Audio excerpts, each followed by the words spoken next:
always wanted to do that, and it just worked with the acronym, so I went with it. All right, we want this to be engaging. This is about energy, right? So we want this to be energetic. We're going to have audience participation. We're going to have quiz questions. We're going to have prizes. We're going to have things that can be eaten, all sorts of cool stuff. All sorts of cool stuff to talk about how we can reduce our carbon emissions and how every single one of us in this room has a responsibility, both at work and at home, for how we make sure that we sustain the life on this planet so that all of us, all of our loved ones, all of their loved ones, that includes puppies, kittens, birds, rabbits, you name it, all can sustain the best quality of life. And that includes environmental justice. That's really important. This is for all people and all species. I have a clicker. So we're going to start it off really quickly, giving you an idea and setting up what we're going to do for our quiz. And remember, prizes. Okay. So I want everyone to, this is one of those presentations where I'm actually going to ask you to be on your phone. Don't be staring at it. I'll notice I'm watching. I want everyone to go to www.menti.com, and I'm going to give you an 8-digit code. So when you get there, 33977611. Is it working? Can I just get some nods up and down or side to side? All right. All right. Question number 1 to kick us off. Why are we all here today? What percentage of global greenhouse gas emissions come from the built environment? A, 20%. B, 25%. C, 40%. And D, 60%. I'll give you all about 15 seconds to guess and plug something in.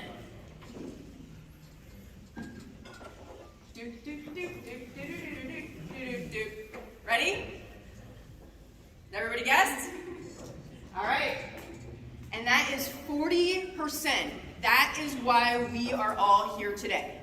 Everybody in this room has a career. You're here because we're trying to reduce this. 40%, that's a huge number. To me, it presents a huge opportunity. Okay, question number 2. What percentage of global greenhouse gas emissions come from food production? And we may be foreshadowing a little something going on here.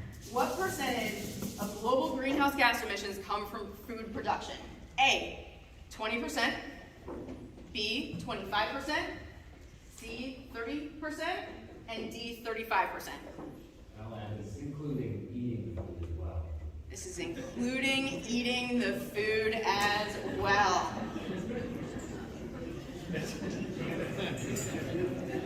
All right, 5, I'm letting you lock in these answers. 4, 3, 2, ready? And the answer is 35%. Now we need food, right? And we need our buildings. So I'm going to hand it over to our mathematician here, Christopher, who's going to talk to you a little bit about why we are so passionate about taking on this challenge and motivating and empowering every single person within this room to be a part of the solution. Christopher, I'll hand it to you. Do you want to use that? Yeah, thank you. All right. So I'm going to be sharing with you something that most of you are unfamiliar with, the MMCC. Heard of it? It has an acronym now, so it has to be real. Modern Muffin Carbon Cycle is what we go down is the first half one, which is the hot air form number 1. Also has an acronym. Memorable. But to start, I want to pass back in time a little bit here to reflect on where we are in space, floating through this universe on a little spaceship. And we have a little bit of an atmosphere. We love this atmosphere because without it, our planet would be pretty much a frozen ball, a little bit of liquid water around the equator. That's a good thing. And we do appreciate that. And if you took this planet Earth and shrunk it to the size of a basketball, your airplane travel as you come and go to this conference will only be off the surface of this basketball 4 sheets of paper thick. And as you fly there, you have to look around and realize that you are 1/4 thermodynamically to outer space. 1/4 of the way from ground level to outer space in terms of temperature difference. That little thin layer, that 4 layers of paper around the basketball, is where 1/4 of all our greenhouse effect exists. Now, the atmosphere goes on for another tens of miles, but the bulk of it is really down in the first 10 miles. And so it's not all that inconceivable to think of the impact we can have as a species on this thin little layer around this little bubble. And we've known about this for a great long time. 1820, when Joseph Fourier first did the analysis, or looked and saw that, yes, indeed, the atmosphere retains heat. And this was simple physics back then. Eunice Foote, in 1856, was the first to describe the energy-absorbing properties of carbon dioxide. And 3 years later, this distinguished-looking old dude, he quantified it. But it wasn't for another 37 years or so until Svante Arrhenius, the great Svante Arrhenius, calculated that if you could just double the CO2 content on the planet's atmosphere, you could raise the temperature of the planet by 2 degrees. And he thought this was a good idea. Right? But he was from Sweden.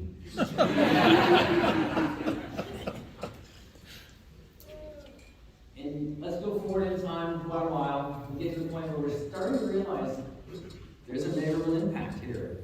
And Dr. David Keeling was the first to start measuring this stuff. He was a graduate student here at Scripps University, not more than, 15 miles from here? So was my father at the time. And they thought he was nuts. Why would you want to measure something like carbon dioxide? It's such a minor little gas. But we look past on that now. We now see just this record, this very accurate record of carbon dioxide at our clean data point out of the Navajo Mountain in Hawaii. And it's evidence that we've had an impact. Every year adding 40 gigatons of additional carbon to the net carbon. And we're emitting more than that, but this is the net increase. And what's important to realize is that there's a natural cycle because most of our plants live in north of the equator. So that during our summertime, they're absorbing carbon, growing, and in the northern climate winter, they're decaying and breathing it out. So the planet actually has a cycle, a breathing cycle. It's actually 60 gigatons in total. And that's okay.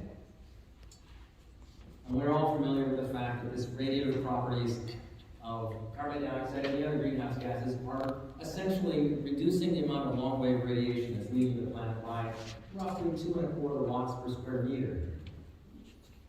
And that is 2¼ watts per square meter over 510 trillion square meters of planetary surface, 8,760 hours a year, or 8,766 hours a year. Continuous. That's a lot of energy. You know how much energy that is?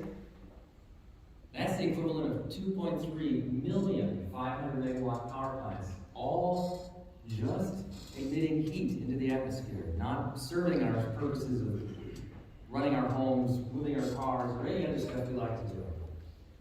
If you were to sprinkle these 2.3 million power plants across the planet's surface, ocean and land, you'd see one every 10 miles. So imagine if you were an alien coming to this planet and you looked out and said, wow, these guys are doing some crazy-ass experiment, right? They're pumping in all kinds of stuff. They must be unsatisfied with their planet. Nothing from Sweden. So this brings me to the MMCC, because I want you all to come away with a full understanding of the life cycle of carbon in a muffin. And this is a big muffin. This is one of them big burly ones with the plastic wrap all around it and everything. When we ingest a muffin, we end up getting about 29 grams of carbon into our bodies and some hydrogen. And we then burn that as calories and delivers calories into our body, about 500 in this case. It's a big muffin. We then breathe out carbon dioxide into the atmosphere, and it has a lifespan of about 100 to 300 years. Decay rate of about 2.5% per year. And so that over the next 100 to 300 years, the sun and the plants reabsorb that and put that back into the plants and the animals, and we can repeat this cycle, and we can continue to eat our muffins. And that's great. We can live like this forever. But here's the catch. The modern muffin requires a little bit of fossil boosting power. And so what we do is we use fossil fuels to help accelerate the packaging, the delivery, the fertilization, so that we get the muffin we want. And that amounts to about 233 grams of carbon. So that ends up being about 4,000, roughly, calories of fossil energy put into our atmosphere. But it's not part of that sort of cycle of breathing. It's part of that rampant stuff that's kind of growing, right? And so this is not all that surprising, because when you look at the amount of energy we spend or getting food, what we want, where we want, how we want it, color the way we want it, whatever this is, we see that on aggregate average, we spend about 8 times as many calories of fossil energy for every one that we use in our bodies. And there are some food service, some foods that are 51, some are 1 to 1. But very, very few. Most of them are more in the 8 to 10 kind of range. All right. So here's the catch. I've got human energy, I've got fossil energy.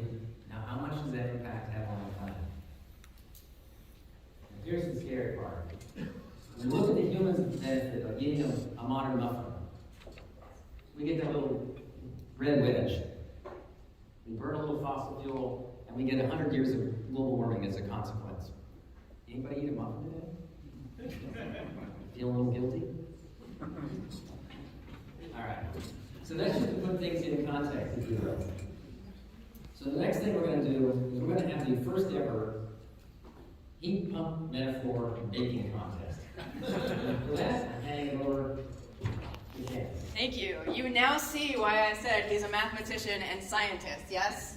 All that data that exists in his head. So, first, I would like to see what 3 people are adventurous enough to come onto stage and to participate in an activity when you don't know what you're doing. We have 1. Bring it up. You get to pick the first, you get to pick your station for going first. Who's second? Yeah, let's go.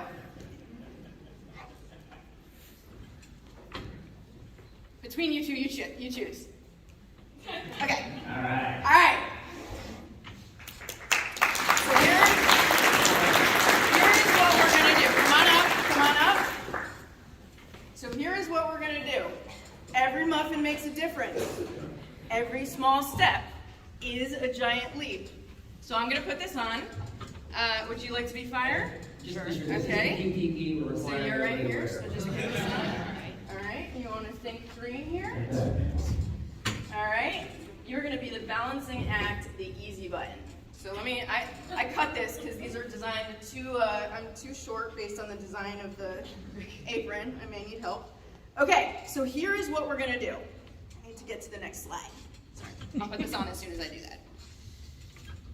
Okay, so we have your host here today, representing 1 small step for woman, 1 giant leap for humankind.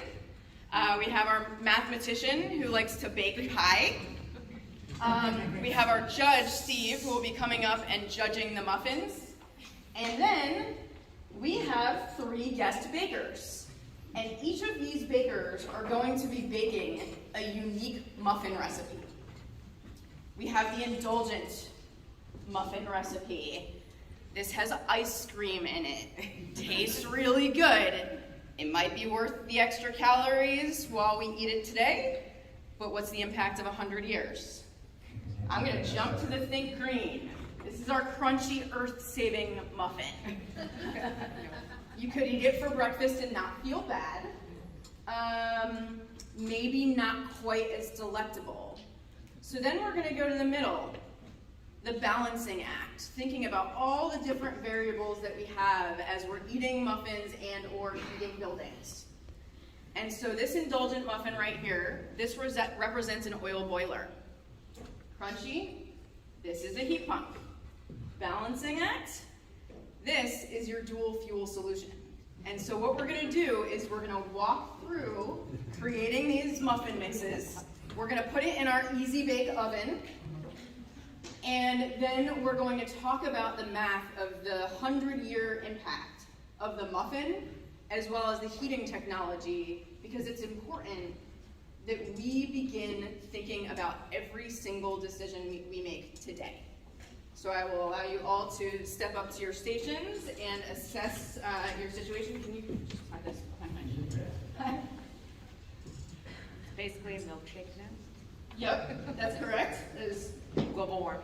yes, you got it. Yes. So open everything, and then I'll walk you through exactly what you're gonna do. Thank you. Okay. Don't mix it yet. Yeah, no mixing yet. You got everything you need now. Okay, so the indulgent ice cream, the oil boiler, used primarily in the northeast of the United States and many other places as well. This has melted ice cream. It also has mass manufactured, and we went with Haagen-Dazs, mass manufactured single serve bag of M&Ms. So not only are you using oil heat, this system's not efficient, and it's using a really high GWP refrigerant, right? So think systemically, it's about every ingredient that goes in. The second one, the balancing act. Now I need to grab a little, where'd it go? Oh, I put it here, sorry, this is on here. So we went through the store and we said, what looks like the most sustainable blueberry muffin I can buy in a package? This is my easy button, right? Hey, it's brown. I'm gonna assume it might be made out of recycled paper. It's protein packed. This has gotta be healthy, right? So we went with this as the middle of the road, and it doesn't require a whole lot of work, but we did put dairy in. There's an egg, and there's cow's milk. And so we're going to talk a little bit about that. And then our crunchy earth saver. This is the simplest, really. You have oats, mashed bananas, some milk, and we selected to use oat milk for this today. We wanted to make sure there are no nuts, right, for allergies, and we tried to keep our gluten down to a minimum if possible. And then we also have blueberries in that one as well. So I'm going to move on to the first instruction after I ask a few questions. What do you all think has the highest carbon emissions? Bananas, soy milk, eggs, or chocolate? Eggs? What's your guess? All right, vote now. And just so you know, the winner, the one who gets the most questions correct. Ah, yes. Per calorie or per volume or per mass?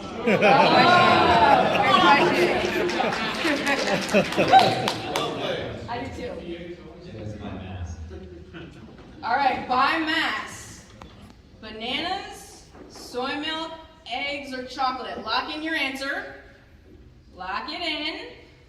And the answer is chocolate, and you can see the big difference between those four and the impact that it has.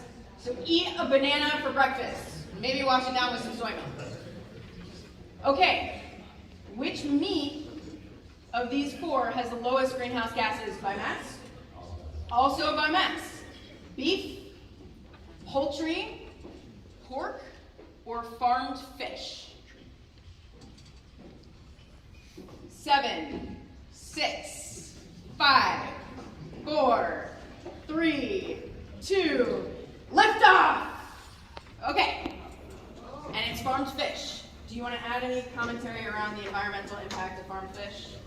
This is just the greenhouse gas emissions. This is not necessarily what it takes to actually, it doesn't include the environmental impact that any of these things have on the way they're produced. So, farm fish, maybe not the same thing as, line cod.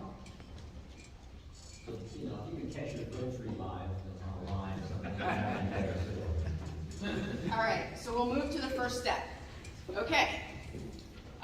So you are going to take your melted ice cream and your baking powder and your flour and mix them in the bowl, please.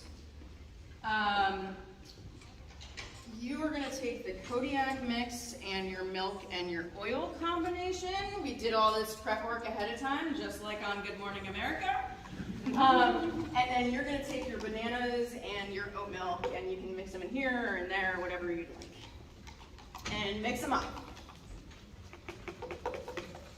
Get them nice and smooth. Eliminate the bumps. Nice work. You are all welcome to my house to bake for me anytime. Anytime. Can everybody in back hear me? I didn't think I needed a mic. You do. Okay, that's what I thought.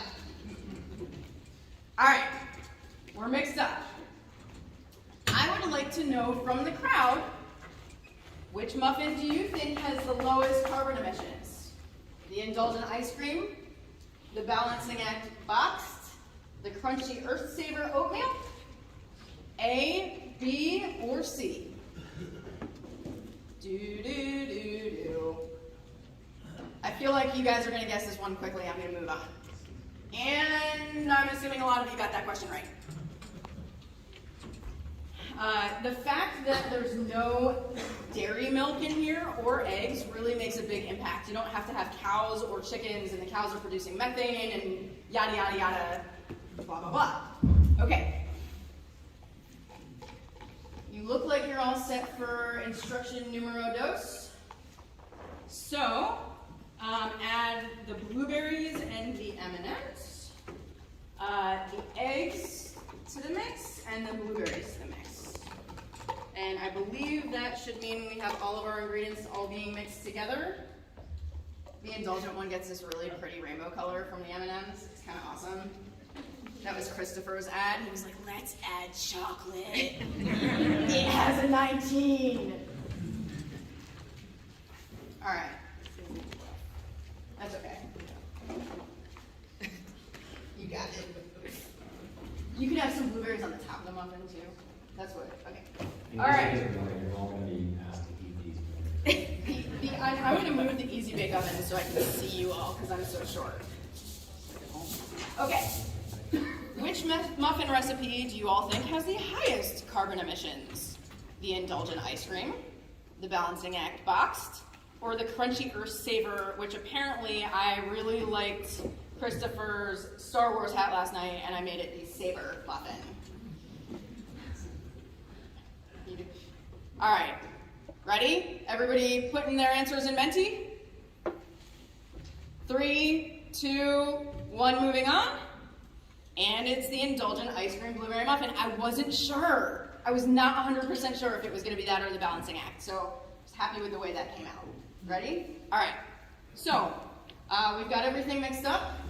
Now you each have a spoon and a little spatula-y thing. If you can use those to create 6 muffins in your muffin tin that we have here. Very well prepared. We're also using the hotel towels, so we keep this nice rented tablecloth clean. Don't worry, you won't be creative. Yeah, this is not going well. Do you want me to? No, I just need more. I don't have.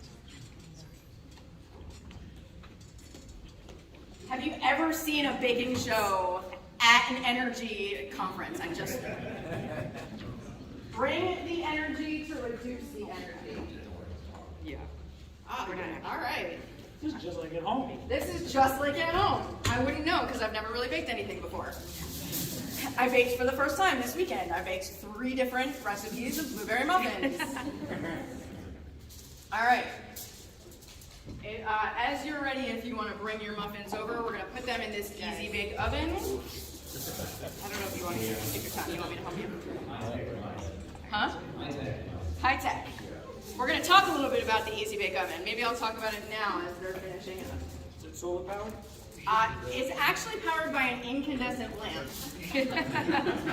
which is a very efficient heating source. In fact, it's 94% efficient for heating and 6% efficient for lighting, which is an interesting thing that we actually wanted to talk about. What's the renewability of the grid? So right now we're in BC Hydro territory. Thank you for asking that question. So it's really important, all of this is in jest, right? But at the end of the day, what's really important here is that we're holistically thinking about the components that we're putting in the ingredients, in our buildings, the ingredients, the recipes, tying everything together nicely. So if you think about the fact that we used incandescent lighting technology as a heating source in buildings in the US, in Europe, and areas around the world, when we switched to LED, right, all of a sudden that heating source was gone. So we have to think about how all of these things interact. I think about embodied carbon. Thank you for asking that question. So embodied carbon with our heat pump, we have a single system that's heating and cooling our spaces year round, right? In these two cases, in this one, I've got an oil boiler. In this one, I've got a gas furnace. And in both of them, I still have air conditioning systems running. So we have to produce those systems, we have to ship those systems, we have to maintain and service those systems, right? It's not just about the operation. Okay, so we're gonna put the muffins in the easy bake oven. All right, one thing each contestant put their muffin in the slot. Go ahead and put it in there. It's got auto leveling, all control systems, all that. That's one magic box. There you go. Awesome there. Yeah, just going. Yeah, I'd be just go. skeptical if it wasn't for Albert Einstein. All right. Yeah.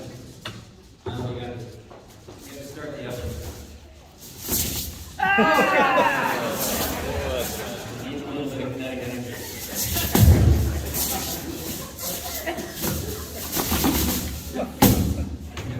It's good. Okay.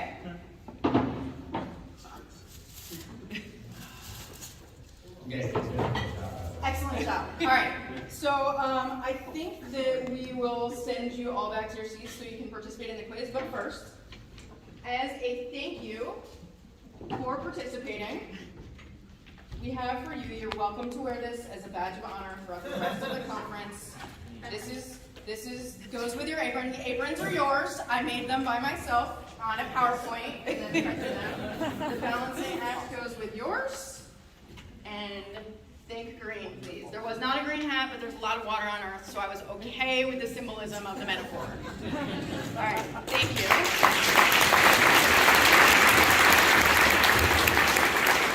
Okay. So, while these bake, next question.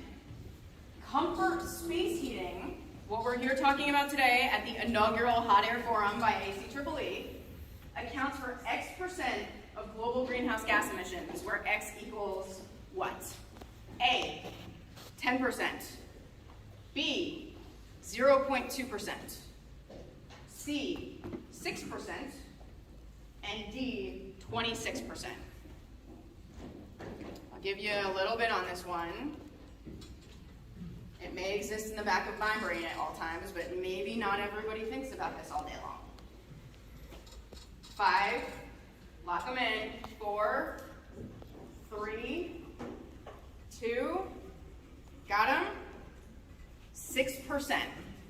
6% of global greenhouse gas emissions come from all of us providing comfort space heating, the heating that we need to be comfortable within the places that we live, work, and play within buildings. Now we need that, but we can do it more efficiently.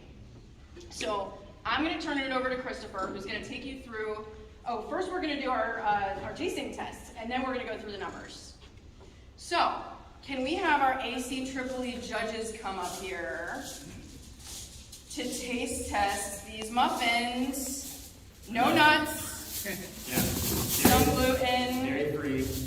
It'll last a little bit of kinetic energy to make the baby run. This is for you, Judge. That's right. All right, the two of you, are we going to get one more? We have one more. One more. Take care. Yeah. All right. And you bakers each get one of all three. So, okay. Yeah. So we take them out of the oven.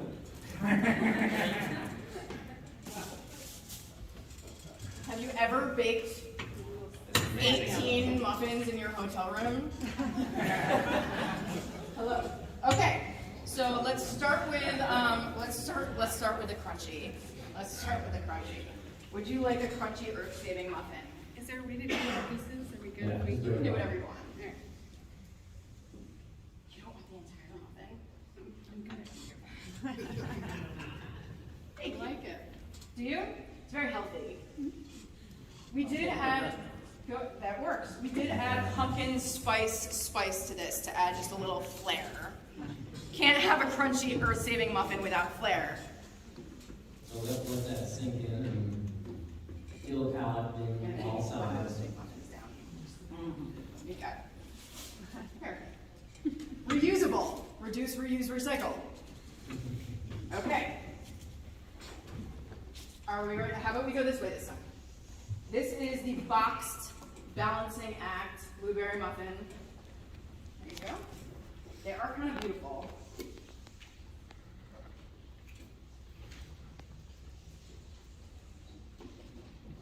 So what do you guys think? Which one is the one that is going to get the highest vote among the famed ACEEE staff? You think they're biased?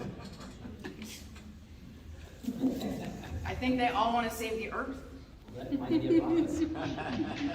Not everybody. Nope, no pressure. All right, when you're done, you can put the remains on here, and we'll come back with the third muffin. Okay. How about we start with this one? So this is the indulgent ice cream with the M&Ms. You can see some pretty rainbow colors in there. Very decorative. They are pretty. Judge. Okay.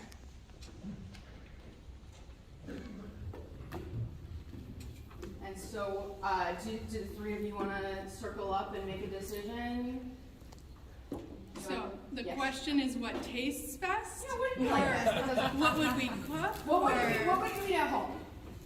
What would you eat at what home? would you eat at home is different than what tastes best. Uh-oh. That is true. But what you eat at home, you're thinking about the caloric impact on your body. Yes. You're thinking about, for people in this room, right, we're probably thinking about the impact that some of these things have on the world, but maybe didn't think that far about 100 to 300 year impact, moving the easy bake oven so I can see you all again.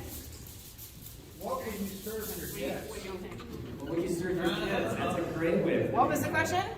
What would you serve your guests? What would you serve your guests? Ah, Oh, what would, sorry, what was you that? said what would you serve your guests? That's a good question. I would not serve my guests the same thing that I would eat it myself, because I would feel bad for them for giving them things that taste like cardboard all the time.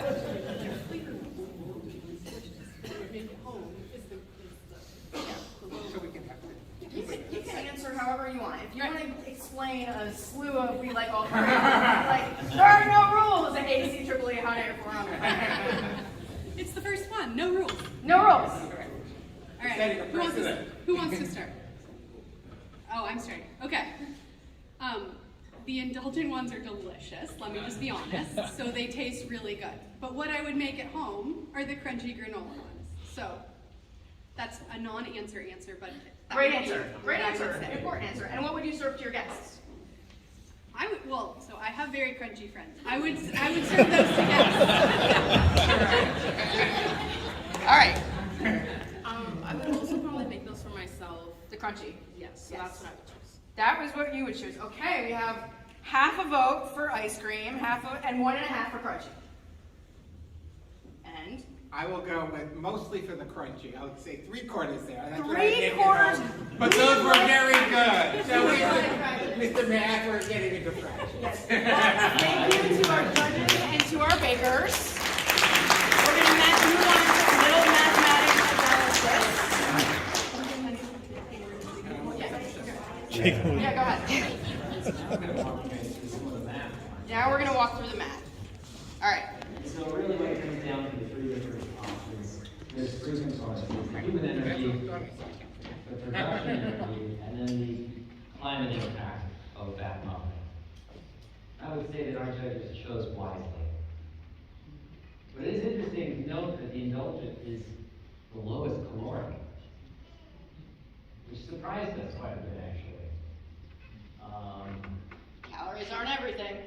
And then, for those of you who want a different unit, I decided to convert this to kilowatt hours in case you want to do some kind of a measure. You know, it's just like, is there a delta here? Let's see, a counterfactual baseline. So it's a pretty staggering difference when you think about it compared to kind of like the difference between our heating system. The food system has a broader range of impact on food choices than does mechanical equipment. So just as a point of reference, I thought I would show kind of in the Pacific Northwest, this is the following numbers from Oregon values, where the above the line is the annual operating cost of these different types of systems, and the below the line is the carbon footprint of these different systems. Just to show a relative comparison. And really at the core of this is, in terms of operating costs, we're not all that different currently between gas furnaces, a dual fuel, and a heat pump. Those are pretty similar in annual operating costs. Based on 2021, Oregon prices and Oregon grid average mix. Now, as we green the grid, Oregon might be a little greener right now, but it's still got a fair bit of natural gas in the electric grid system. But this is including, you know, the full DEQ life cycle of carbon they've calculated. Just as a point of reference, a little numbers here for all of us to kind of see. Our choices are not clear from a consumer perspective, I think is my point here. From a carbon perspective, it's clear. Need to move the, moving a slide. Hold on. In the wrong place. Oh, you want to move that. All right, let's go home. But let's hang out in San Diego for a few days. I plan on going to the bar later. So I have been the director of electrification now for going on 2 years. And I was in the lighting space before that. And so this was kind of an introduction to me really into the depths of the HVAC space. And I have a lot of naysayers who say that we can't do this. I hear excuse after excuse after excuse.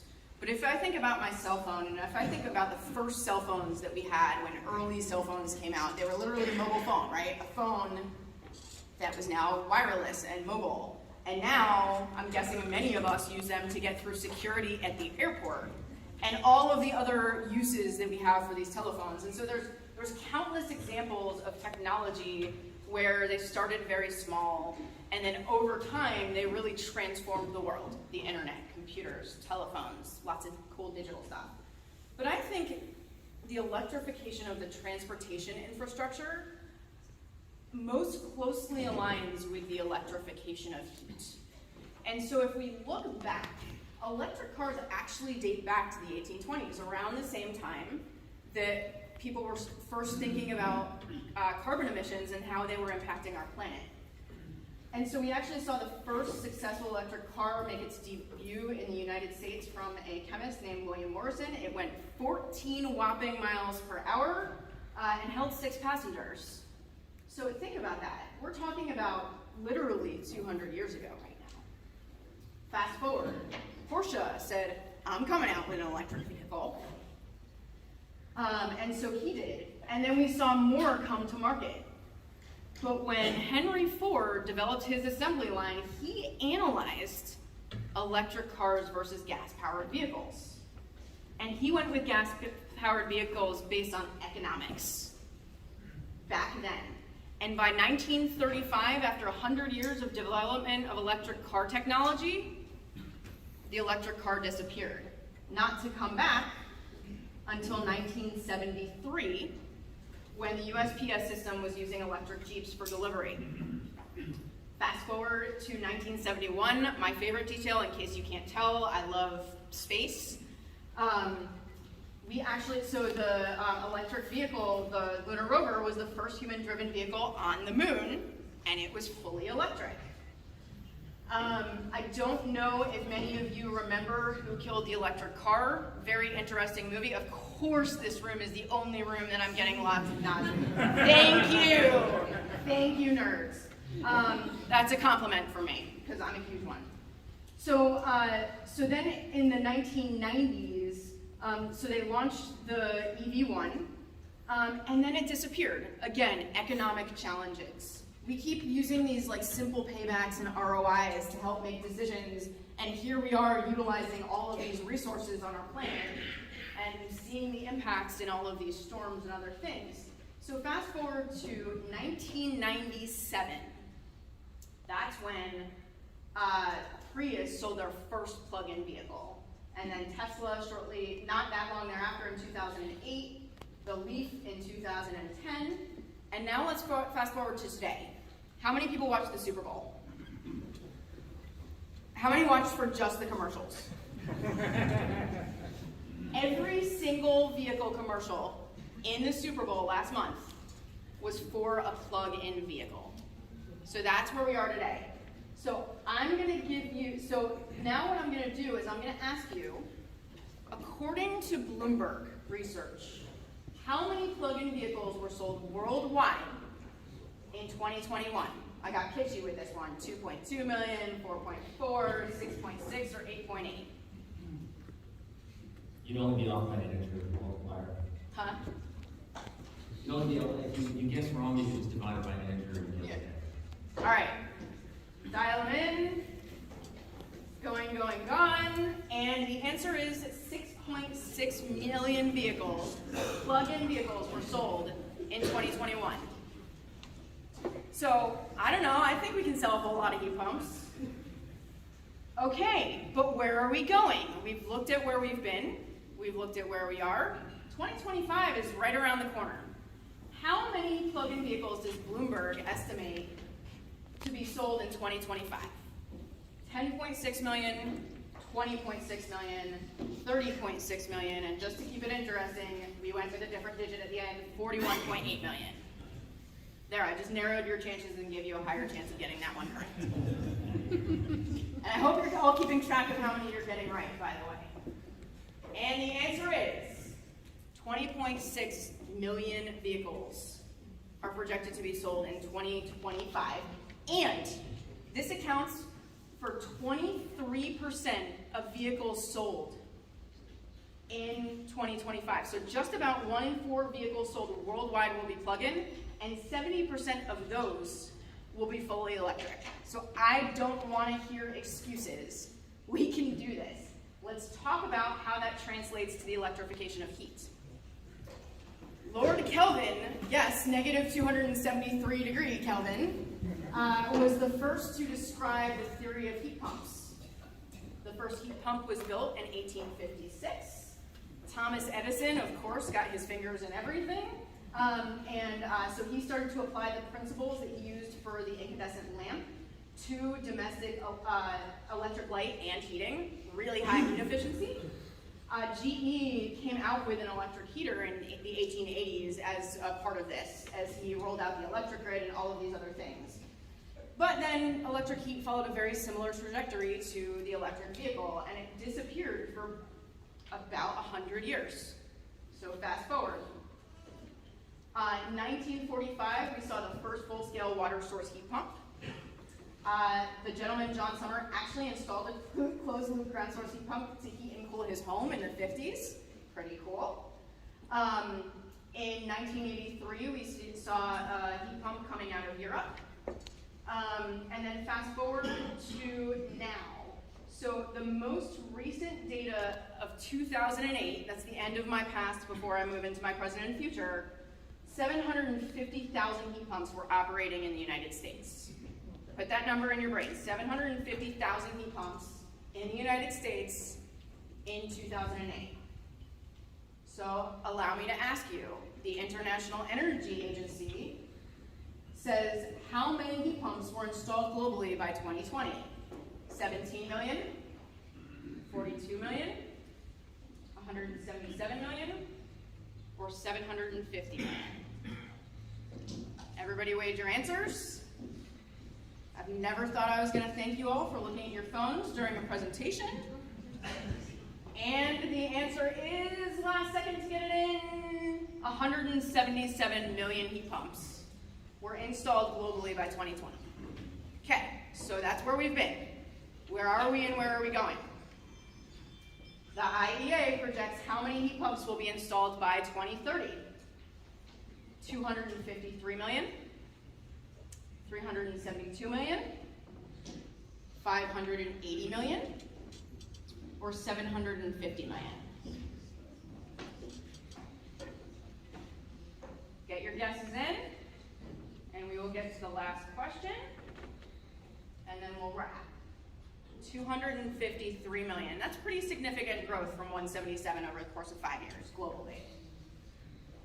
And lastly, the IEA has a net zero energy scenario.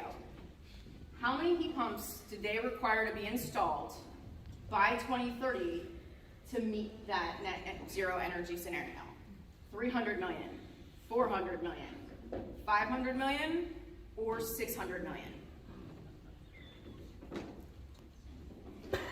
Just a point of reference, it took us about 50 years to get to 177 million. Yeah. We have 7 years to get from there to this. Yes, we do. Ready? 600 million. That's quite a bit more than 253 million. Every single person in this room is a part of the fabric that will work to get this done for ourselves and for generations to come. So I wanted to close with some heat pump facts that I thought I saw were really interesting on the IEA website.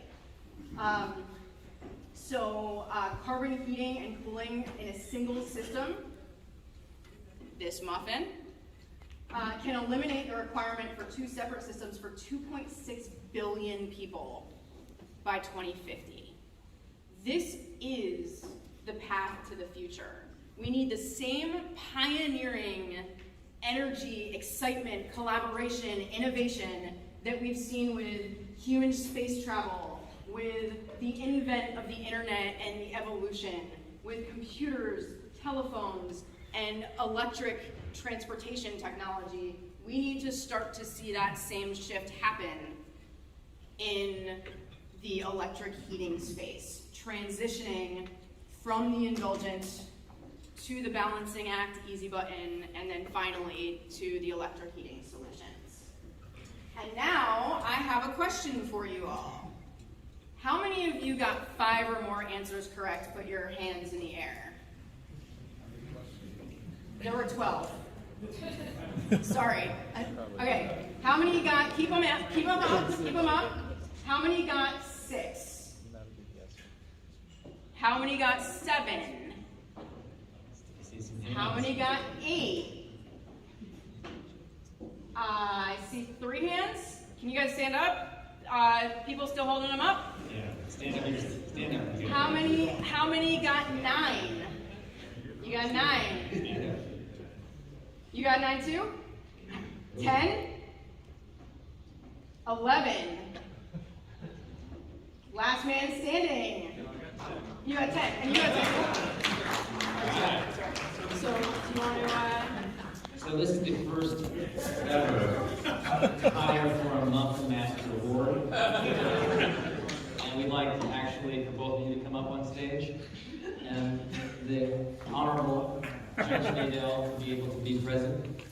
This will be our culinary award ceremony. So, good. You're going to have the ceremonies that give us both of those. I'll try to diploma handshake. It's like this. Do